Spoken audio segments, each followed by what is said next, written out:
Good evening, ladies and gentlemen. Welcome to the Meet the Candidates Night brought to you by the Dartmouth Rotary Club. My name is Albie Cullen, and I'll be your host for tonight's proceedings. First of all, I would like to thank Ms. Kathleen Amaral, our Rotary Club president, and Mark Medeiros, the chairman of this event.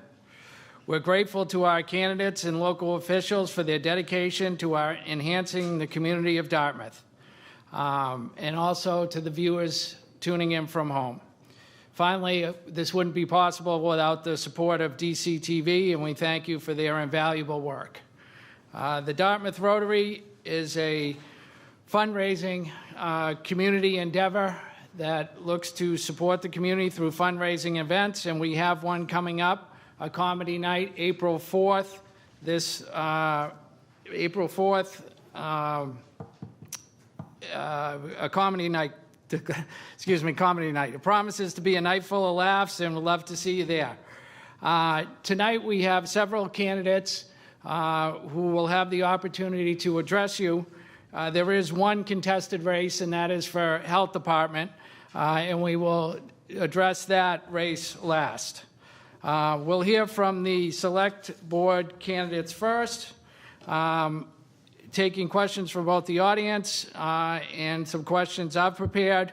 To keep us on track, candidates have up to 3 minutes for an opening statement, a minute and a half to answer questions or any follow-up questions, and then finally a 3-minute closing response if they so choose.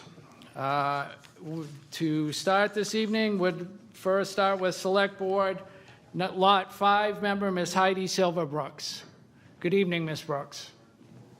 Good evening. We're going to, Mr. McDonald and I have discussed how to proceed, and when you're asking questions, we'll join each other so that everybody here gets the full picture of our board. So I'm Heidi Silver-Brooks, and I'm a lifelong resident with family roots of service to the town for many generations. Having retired from the school system after 36 years, I found another way to put my love of Dartmouth into action rather than just grumbling about it. While I'm happy to run uncontested this time, I do hope that more folks choose to step up and join boards and committees, watch meetings either live or recorded on DCTV cable channel or YouTube links. Over the past 3 years, my service to the Select Board, I've been a better understanding of how the wheels of government turn. They are slow for a reason. We are governed by the town charter, by bylaws, state statutes, mass general laws, and there are very few things that do not need to be run through that litmus test. I have found the 3 years to be very rewarding, and I'm looking forward to another 3. I'll have Mr. McDonald come on up. Evening. I'm Sean McDonald. I'm the old man of the group. I'm the guy that's been here the longest. The only reason why I'm doing this again is because I still love this job. It's something that it's very rewarding, and there's still a lot of things that we need to do.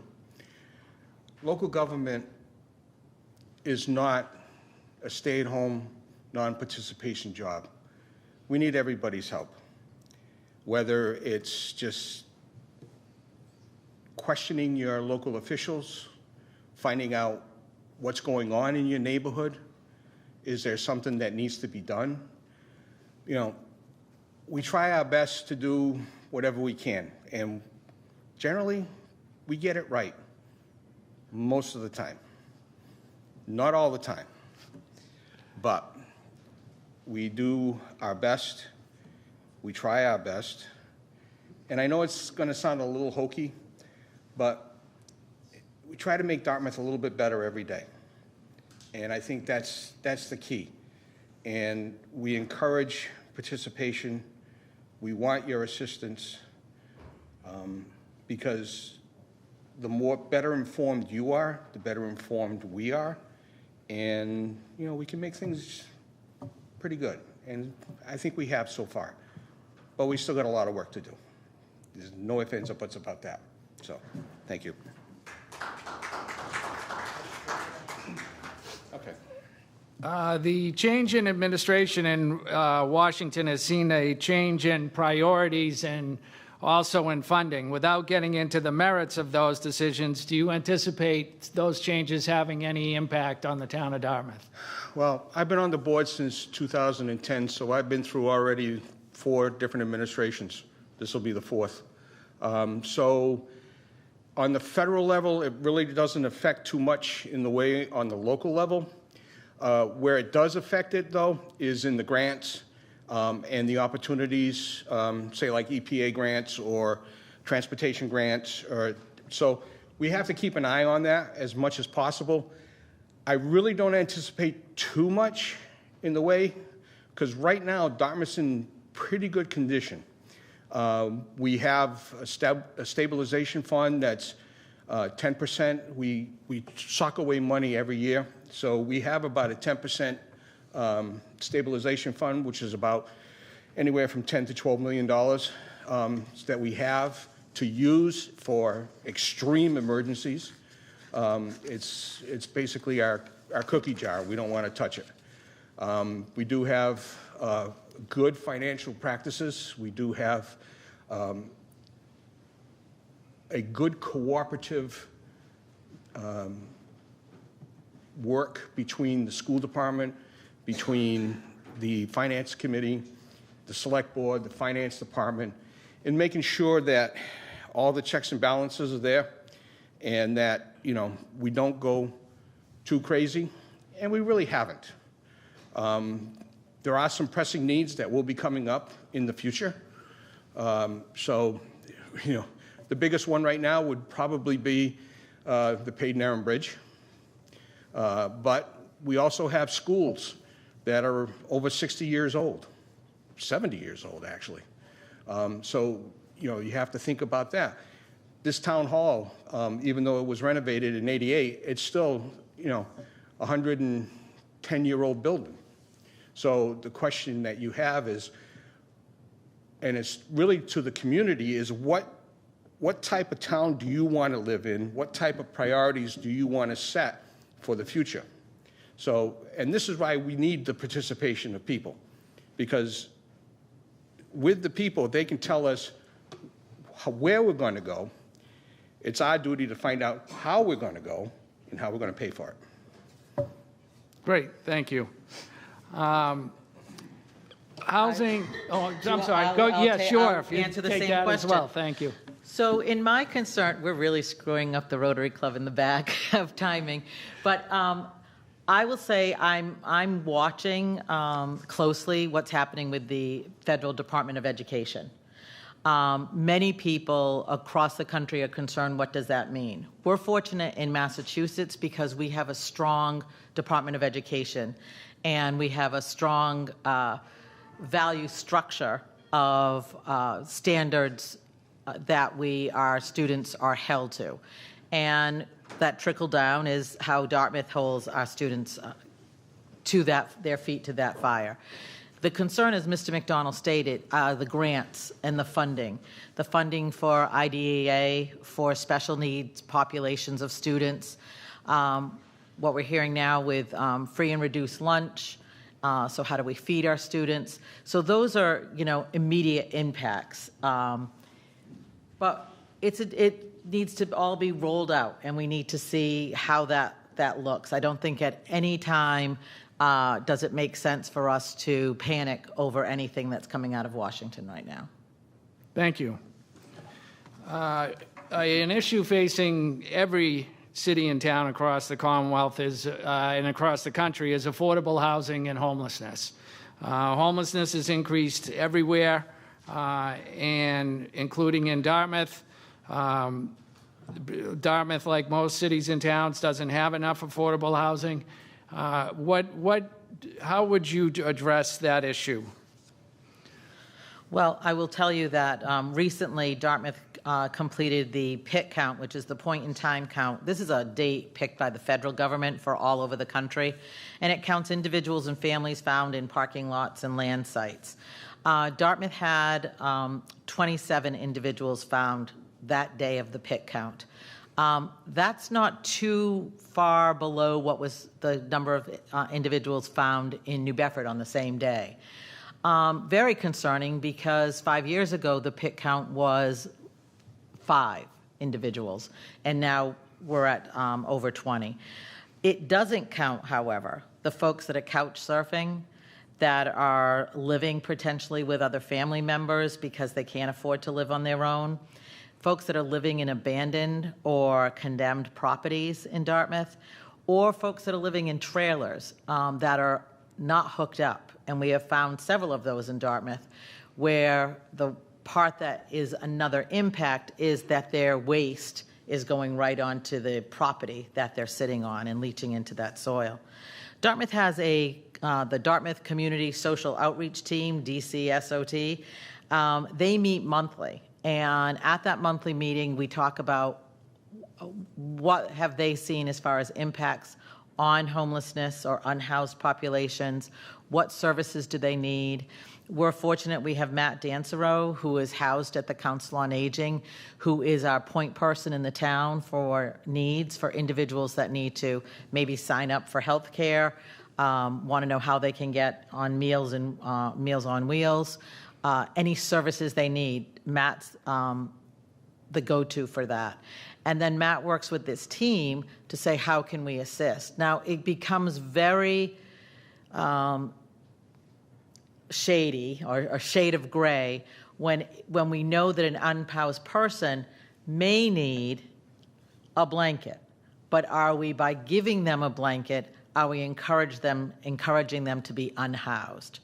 So stepping back, the first thing that the team does when they go out and find individuals is they give them the information about how to access either the shelters that we have or low-income housing that we have, and this requires filling out paperwork.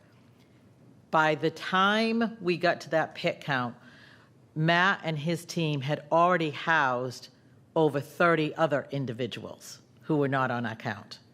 And so the folks that were ultimately counted that day are there not because a hand has not been reached out. There is something that is not allowing them to accept that hand, whether it's trauma from their own experiences, the unwillingness to leave perhaps a pet that they might have that would not be accepted into the shelter. There's sort of a plethora of issues that to them, they're better where they are. And it's not for us to judge. We can help them as much as we can. That being said, that's a big jump to talk about affordable housing. We have some people actually that live in their car, go to work, go to the Y to take their shower and go to work. They just can't afford housing. And so when you look at that, that's the working poor that can't afford a first month, last month security deposit, that don't have the references in their pocket of folks that would tell them, I'll vouch for you as being a good candidate for housing, or they haven't been in their job long enough to have the kind of receipts that they need to get that. So that being said, that's a huge skew on affordable housing. I do know that Dartmouth is building more affordable housing, not Dartmouth, but companies that have sought to build in Dartmouth. Will that help? Yes. Will it be enough? No. Thank you. Thank you.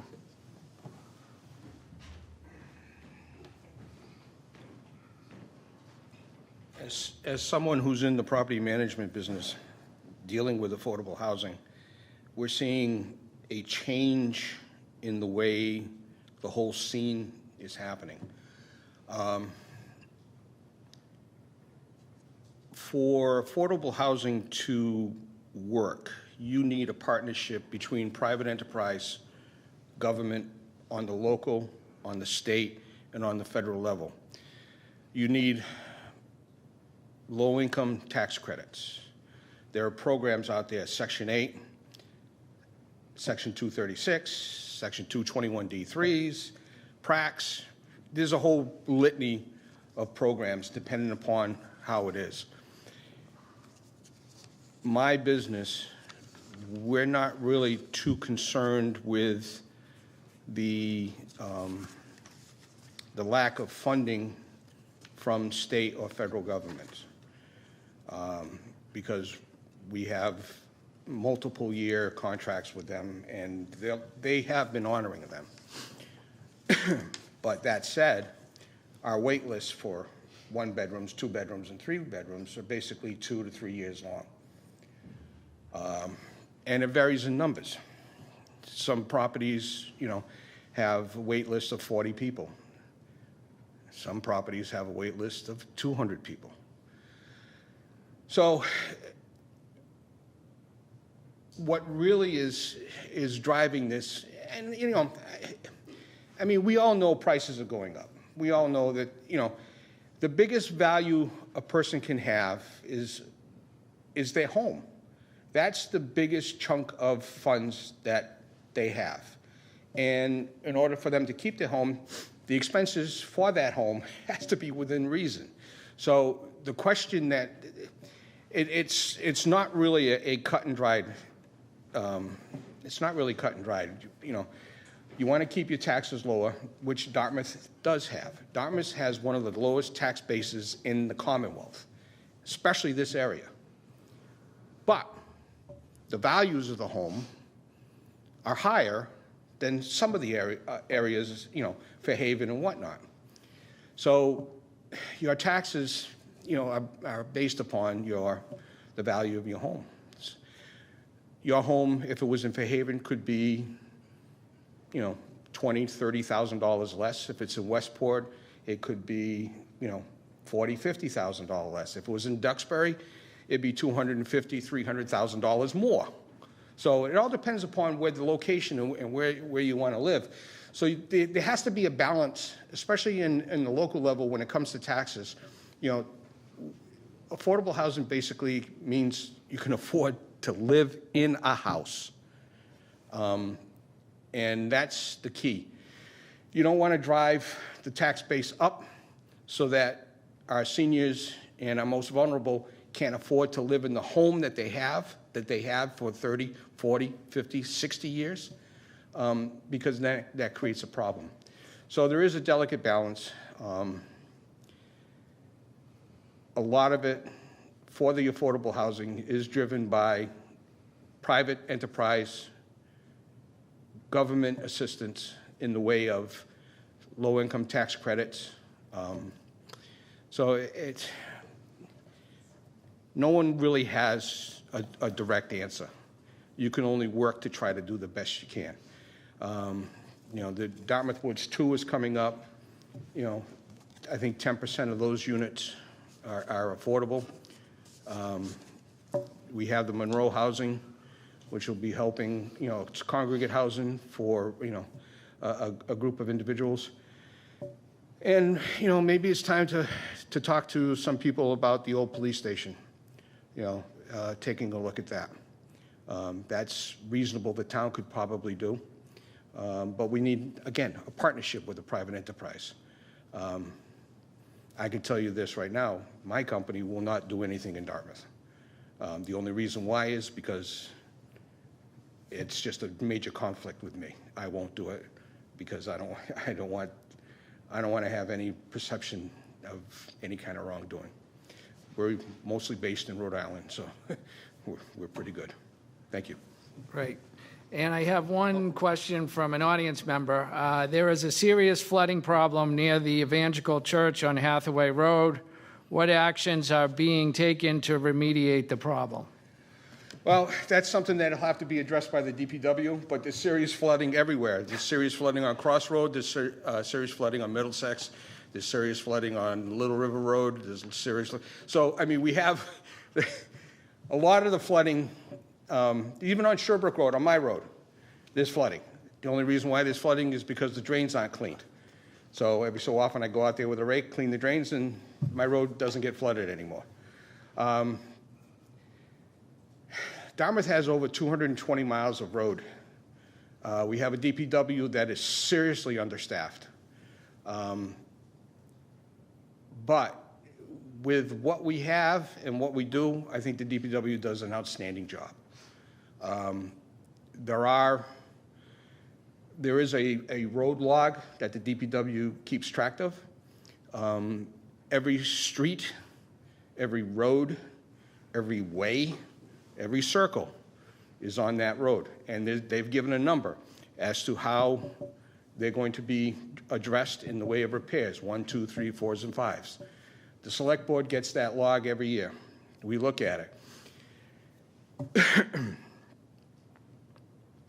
But there are some concerns in some areas, and the DPW does try to go out there and address those concerns.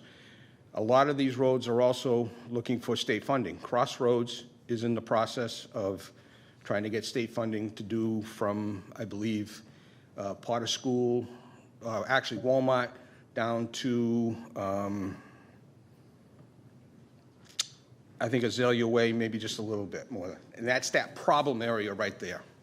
Route 6, and Route 6, Hathaway Road, and Fons Corner Road. Everybody drives there. Everybody knows it's a nightmare. The state says they have an opportunity to fix it. We're looking at probably 2 more years, 3 more years on that. So, you know,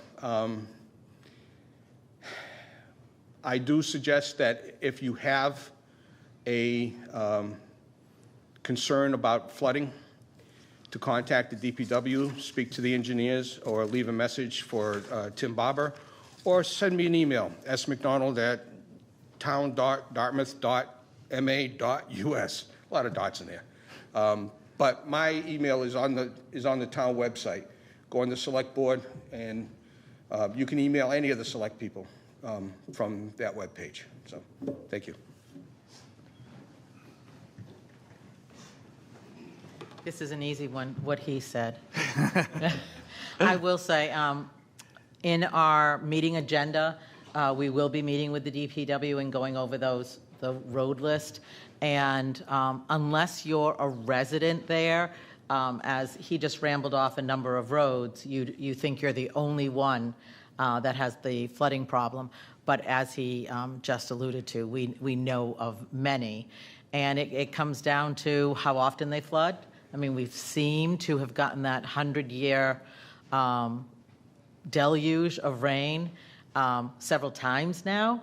And so we get to see the issues all around the town, as well as the causeway of Smith Neck Road. And those are all areas that need to be addressed. And financially and with manpower, we're not able to. So we need to prioritize those.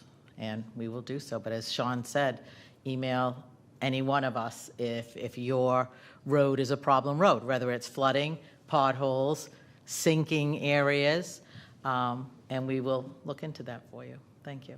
Great. Thank you both for appearing and answering mine and the audience's questions.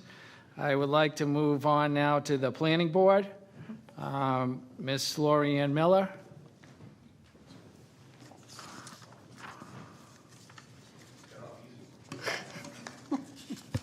Good evening. First, I would like to thank the Rotary for having us here this evening so that you here and those at home can listen to our little speeches that we give.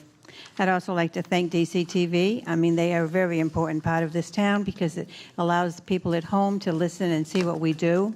And I'd also like to thank the staff that works tonight to keep us open. And they work every night for the meetings to stay open. I want to thank them, too. My name is Lori Ann Miller. I'm obviously a resident of Dartmouth for a number of years. My father went to the Dartmouth school systems. I went to the Dartmouth school systems. My children went to the Dartmouth school systems, and my grandchildren go to the Dartmouth school systems. And that's how much we love Dartmouth.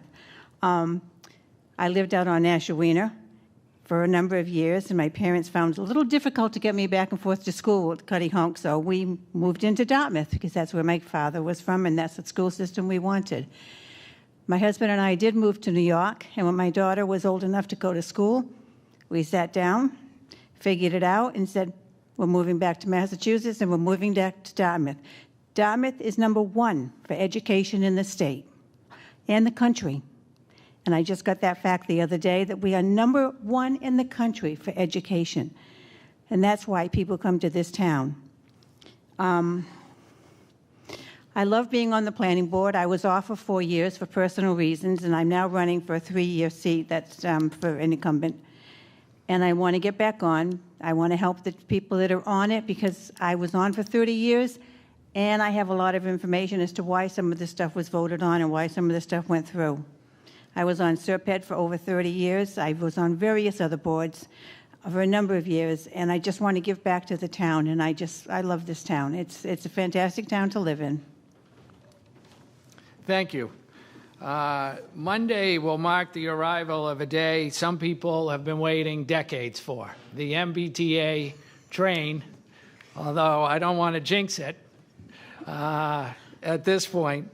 But one of the consequences for Dartmouth is Dartmouth becomes a member of the MBTA Communities Act, which requires certain action by the town. Could you just inform us as to what the status of that would be now? Gladly. A lot of people in town do not think we're part of that act, and they keep on saying the train's not going to affect us. Sorry, we are in part of that act. I was on SERPED when all of that was discussed and gone through and voted on. Dartmouth, New Bedford, Fall River, I believe Westport, but don't hold me to it, Fairhaven, are all on that act. What we need to do is have a housing plan in effect, a housing plan that shows affordable housing, and we do have that. So we are not in violation of any of those bills that have been passed by Boston, and I am really looking forward to that train, because believe me, I had to go to Boston the other day, and it was a 5-hour trip. It was just horrendous. It's raining, and these people are passing me at 90 miles an hour, and I'm going 55, going, oh my God. So we are part of that act, and a lot of people in Dartmouth, even some of our officials, don't think we are, but we are. And thankfully, we do have a housing plan in effect. We do have a housing program.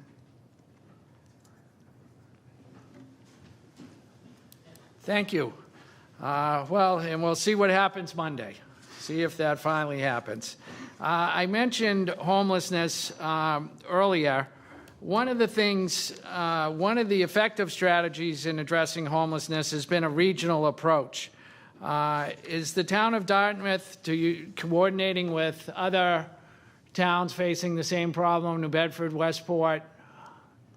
As far as the planning board is concerned, not that I know of, but there are other ways to address this problem, and Nantucket has taken care of it in one aspect because no one can afford a house on Nantucket. And this is something that I would like to see Dartmouth do. When developers come in, and even though there's not much land left, so these developers who are coming in are going to be building 6 and 7 houses. They're not going to be building 30 and 50 like they were in the past. I would like to see something like for every house as you build one affordable house. You can do that by law. You can put it in your zoning act.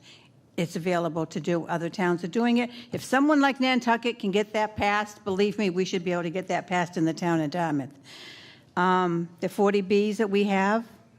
The other thing, Dartmouth is very fortunate that we already had an accessory unit dwelling bylaw in place. The governor passed one. So now all towns who don't have it in place have to abide by it.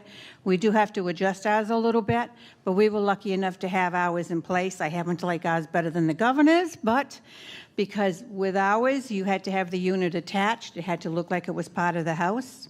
And the owner of the owner of the buildings had to live in one of the units. Unfortunately, with the governor's law that is in effect now, the units do not need to be attached. The owner of the property does not have to be on site.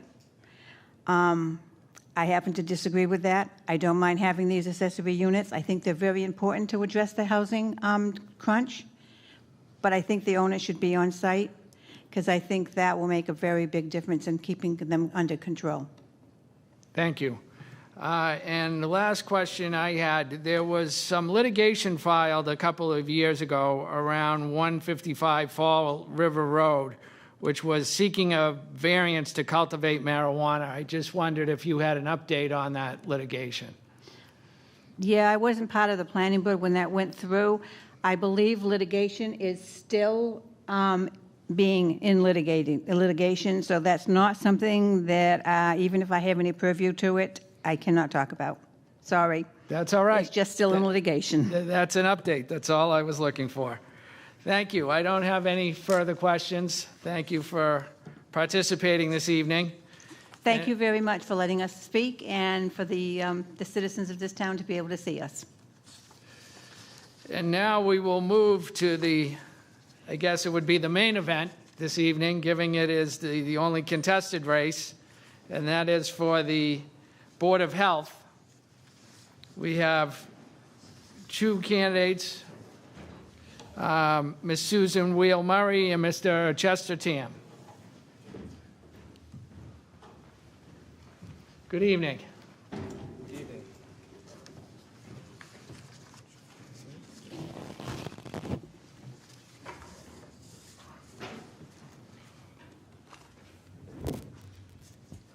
Would either or both of you like to make a brief opening statement? Would you like to go first?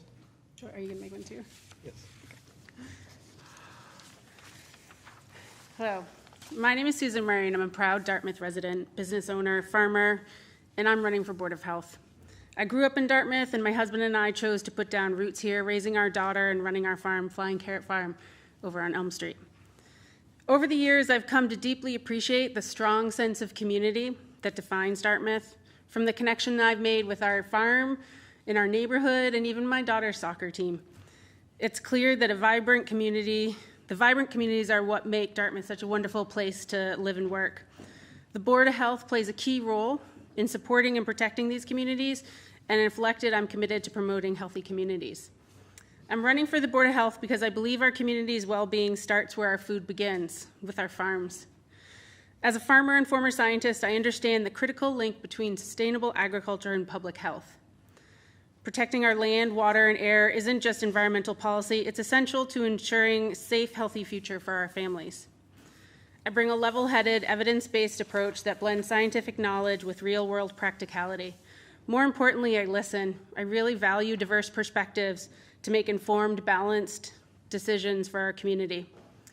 Local farmers don't just grow food, we grow community. And as someone deeply invested in Dartmouth, I understand the real-world impact of health policies on farmers, small business owners, and families. With my hands-on experience, scientific background, and commitment to Dartmouth, I'll bring a practical, knowledgeable, and thoughtful voice to the Board of Health. If elected, I'll work hard to ensure that Dartmouth remains a healthy, vibrant place for all of us to live and grow in. Thank you. Hello. Good evening, everybody. Thank you, Rotary Club, for the invite and allowing me to speak here. Thank you, everybody who's running for the town. I think I love the town of Dartmouth. I moved here 9 years ago with my family back from Quincy. I grew up in the area in Fairhaven. Was also a resident when I was, 3 years old till about 8 years old before I moved to Fairhaven. So I have family in Dartmouth. My mother-in-law, father-in-law live in Dartmouth. My uncles still live in Dartmouth. So, and like cousins, they all grew up here, went through the school system. I was a graduate from Bishop Stang as well. So I moved back to Dartmouth because my wife and I, we lived in Quincy for 10 years, and we had our third child. And we outgrew our home, and we just, thought about where would be a good landing place to raise a family. Immediately just thought of Dartmouth just because we both grew up in the area and we understood the community and just loved it here. Have family in the area, so that was great. It just made all sense. And then I've always enjoyed Dartmouth. Even though I grew up in Fairhaven, I went to Bishop Stang, had a lot of friends in Dartmouth. So this is the community that I was very familiar with. My family still lives here, so.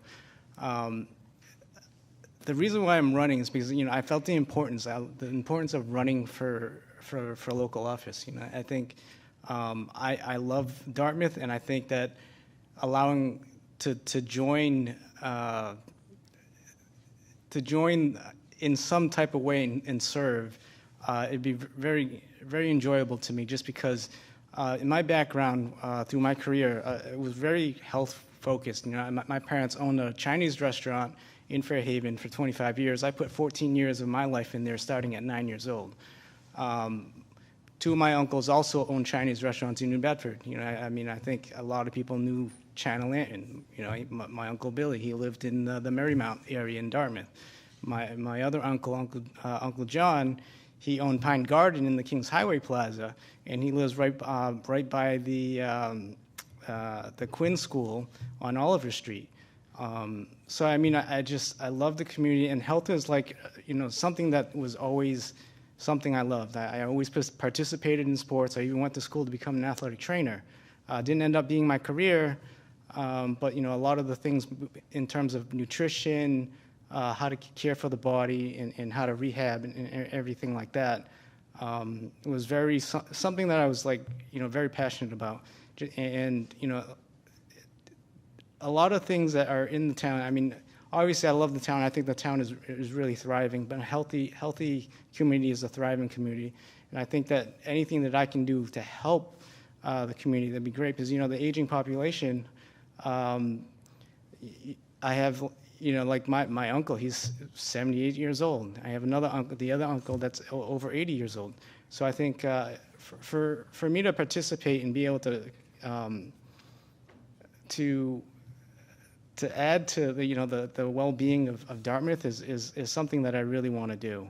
You know, things like the school lunches for schools. You know, my kids go to the schools. They don't like the lunches, so we pack lunches for them all the time. You know, I think the Bliss Corner, they have the lead in the ground, and also the PCB. So just to see, you know, it's right next to the Joseph DeMello School. I mean, lead is not good for kids. You definitely would want that out of the community. So things like that, and you know, obviously the restaurants I'm very familiar with. There's times where, you know, I've gone into restaurants and I just walked right out because I'm like, I'm not eating here just because you can tell. So some of those things are very familiar with, and then even with how to eat and exercise programs and things like that. I think helping the community be healthier would be great. Thank you, Mr. Tam. Ms. Murray, Mr. Tam touched on my next question. He mentioned some of the priorities that he sees facing the town of Dartmouth. What are the public health challenges you see that are most immediate and most pressing? So I look at things from a farming lens a lot of times as a farmer. There are a lot of issues in town with owning animals. So I have a lot of experience with permitting and animals, and I know the Board of Health does a lot with that. And I'm really hoping to bring the voice of a farmer to understand what it's like to have these animals and the permitting issues around them. And as we build up more and more and people still want animals, I feel like this is a big issue where I bring a lot of knowledge to it. I've worked with the Board of Health on numerous occasions. I formerly ran the Dartmouth Farmers Market, and so I dealt a lot with temporary food permits and food safety. And I think keeping our, making sure that we're doing the right thing with the food permits and keeping food safe, I think is incredibly important. And I also think, water quality, the Board of Health is tasked with keeping our communities healthy and our environment healthy. So I have a lot of knowledge around water quality safety and food safety. I go through food safety training for farming and water quality training for farming. And so I think these are really important to keep a healthy community. We need to make sure that our air, food, and water quality are good in Dartmouth. And so I think those are really important. Thank you. Mr. Tam, are there any, what changes, if any, would you make to either the department or regulations, the health regulations the town currently has? So in terms of regulations, I think what's really important, I would like to see happen is when it comes to healthcare, everybody's different, right? I'm different from everybody sitting here. My health is different from and also a lot of the things that would, the remedies that people would have to go through to become healthy again are different. So I think the one thing I would like to advocate for is definitely the transparency of everything, all the information that can be gathered, and the patient actually makes the choice of what's best for their own health. I think a lot of times we seem to think that one size fits all is the model, like, oh, this is the thing that should work for everybody, and that's not always the case. And I feel as though that in terms of like policies in the town, I would love to have everybody be able to have the choice for their own health. Great, thank you. Ms. Murray, any changes you would propose? I don't know if there's any changes that I would propose, but I want to make sure that we are being sensible for small business owners. Not every regulation is the right size for every business, and I think especially when it comes to some of our smaller business in town, we need to be mindful and look at what the regulations are. Does it make sense for this? So I wouldn't necessarily change anything, but I just want to bring an eye to some of the regulations about small businesses and making sure that we're not overburdening small businesses with really expensive fixes and things like that. Great, thank you. Housing and homelessness, some people think it's a housing issue, but it's also a health issue in that oftentimes people experiencing homelessness, it's a direct result of substance use disorder and or mental health, which would fall under the purview of the Department of Health. Have you given any thought to how the health department could assist in addressing those issues? Sure, go ahead, Mr. Tim. So, I mean, I think that homelessness is a big thing that comes with mental health, and I think mental health is a big part of it. Substance abuse is a major part of it. When I first moved to Dartmouth, the conservation land that was behind me, there is actually tents that were there that we found, because I moved in right before the summer, so the leaves were growing in, and then when the fall came, the land that was right behind my property, there was tents there, and come to find out, there was people living there.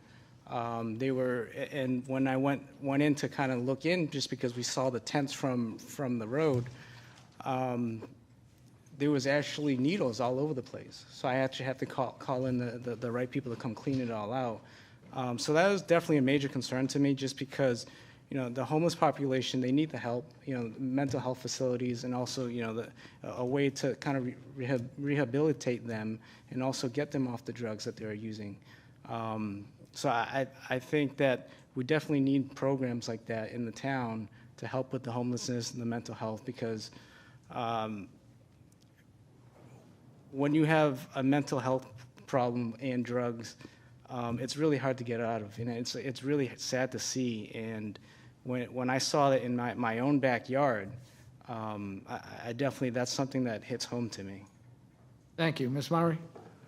I think this is a larger, more systemic problem that can go back to our healthcare system, and our healthcare system maybe not doing the best job that it can, starting from at a younger age all the way through. We need to take better care of our people, and how that in Dartmouth, I think. You know, I try and really have a lot of compassion for people and try and understand why they're in this place that they're in and what got them there, and try and look at the whole picture of how did we get here, what happened to you, why are you here, and understanding the whole person to then better be able to treat them. Is this a drug issue? Is it a drug issue that you can trace back to some mental health issues, or is this, you know, something that goes back to you had an accident and, you know, you had pain issues? So I think it's really important that we take the time to understand what's going on in our town, take the time to understand what's going on with people so that we can better help them. I think we are a stronger community if we can help everybody. And, you know, we're a really lucky community. We're not, you know, we are a well-off community that can take the time and the money to help people where they are. Thank you. Just to follow up on that issue, one of the tools that would be available to the health department is the so-called opiate settlement funds that every city and town across the Commonwealth is receiving. If you're aware, I don't have the exact figure of what Dartmouth has received or spent, and if you have that information. But also, what would be, in your opinion, what would be the best use of those funds? Ms. Murray, do you want to follow up on that? Yeah, I think it's something that we need to first get the data and information. So what are the needs in our town? What are we facing in our town? And figure out from there what is the best course of action from there. So we definitely would need to do some data collection and figuring out what our biggest problems are, and then what are the best solutions for that. So I couldn't, without that data of knowing what's going on, and I will fully admit I'm not an expert in everything, and I'm okay admitting that. But I'm also really good at going to find answers and talking to experts and trying to figure out, okay, this is the best course of action. We've defined our major problems. This is the best course of action, and then that's how we should spend our money. Thank you. Mr. Tam? Yes, I mean, I'm not versed in that, but with the money that's allocated, I'm a very responsible person when it comes to money. You know, I manage the home finances, so it's like I'm very fiscally financially responsible, and I would love to see bring in experts to kind of see where the money should go and how it should be spent on programs or anything like that. So I mean, it really just depends. I would have to do research on that, because there's a lot of things that is unknown to me. But I would definitely, I'm the type of person who will do the research and look into things before we allocate money to anything. Great. Healthcare, or health policy, like almost all policies in today's day and age, can be contentious, as you'll see from some of the audience questions. My initial question is, how will you be inclusive and just be able to take into consideration everyone's point of view, even if people don't agree with, ultimately the policy of the decision? Go ahead, Mr. Tam.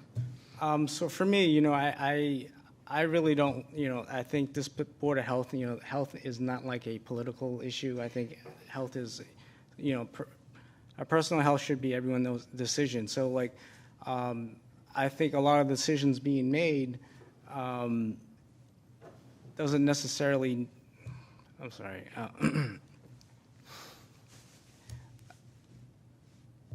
I just lost my train of thought here. That's all right. I'll repeat. The question was, how would you include different points of view in setting your policy, basically? Right. So,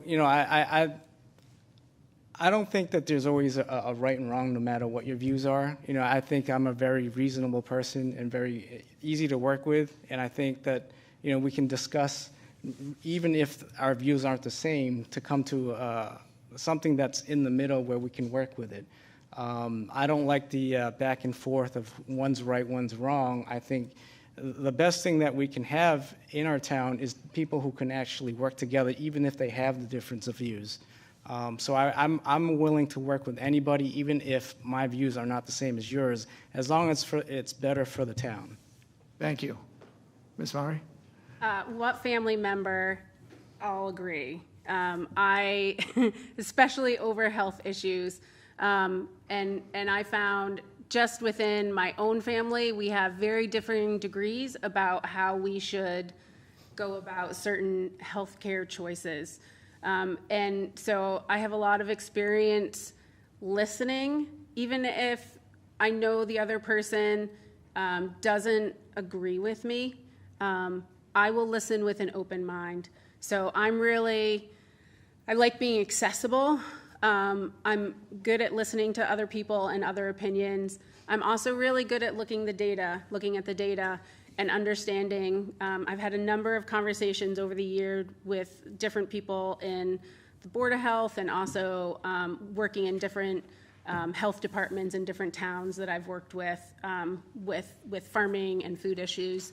And I do understand that there is an overlying, there's not just your individual health, but there's the health of us as a community, and there's the health of us as a society.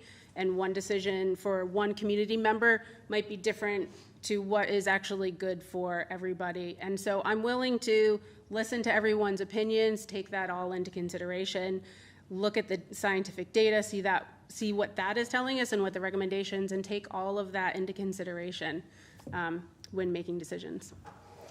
Thank you. Ms. Murray, I'll just follow up. Regarding if you were elected to the position, what changes, if any, would you make in staffing or policy or priorities when you took office? Well, first I would, I've actually watched some of the Board of Health meetings to fully understand what they're doing. But the first thing I would do is I would talk to the other Board of Health members, and I would have conversations with the staff because I'm not in there day to day. So I have full faith in the staff that's there. They're there every day. They're doing the work every day. And what I may see from the outside, watching a Board of Health meeting, is maybe not what's going on the ground. So the first thing I would do was I would listen to the staff and what's going on, and I'd talk to the other board members and understand what's going on. Because again, you may see one thing from the outside and it may look one way, and then you get in and you hear all the facts and you hear what's going on the ground, and it's something completely different. So really, I would start with listening and making sure that I understand how the Board of Health fully works, where they've been and where they're going, before I would, choose to make any changes. Thank you. Mr. Tam?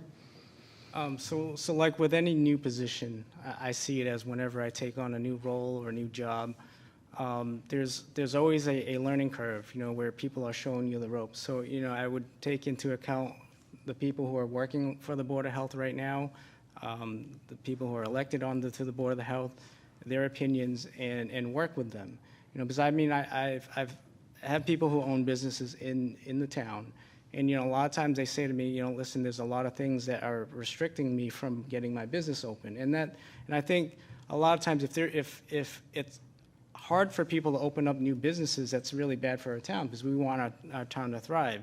If we can speed up that process for everybody, I think it's a win-win, because not only does the business owner, potentially not be able to open the business because it's taken too long, it helps the community because new business also brings in more money.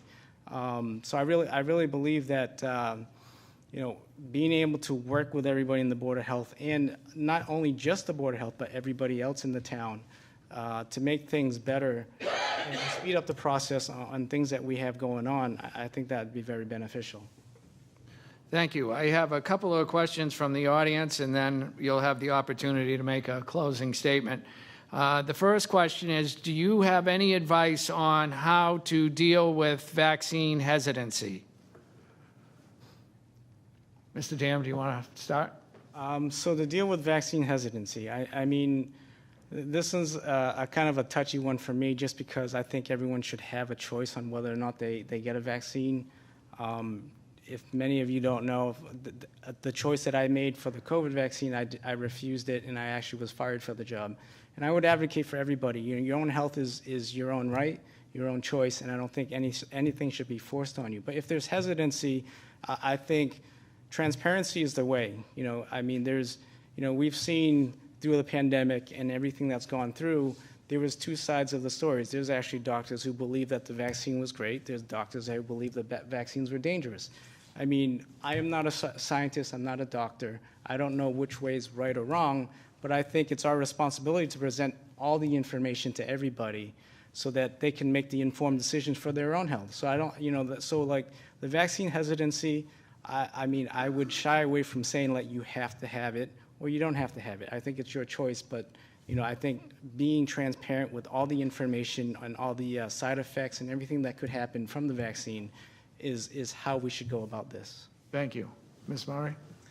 I agree with Mr. Tam that we should be transparent. I think we should share scientific data on what it means to be vaccinated, and I think we also need to share data on what it means to have a community vaccinated, and what the consequences are if we don't have that community vaccinated. And I think it's important to share all this information about what it means for an individual, but also what it means for a community and how vaccines work, at a community level as well as the individual level. And I think that's really important. We live in a community together, and I think it's really important that people understand both of those facts.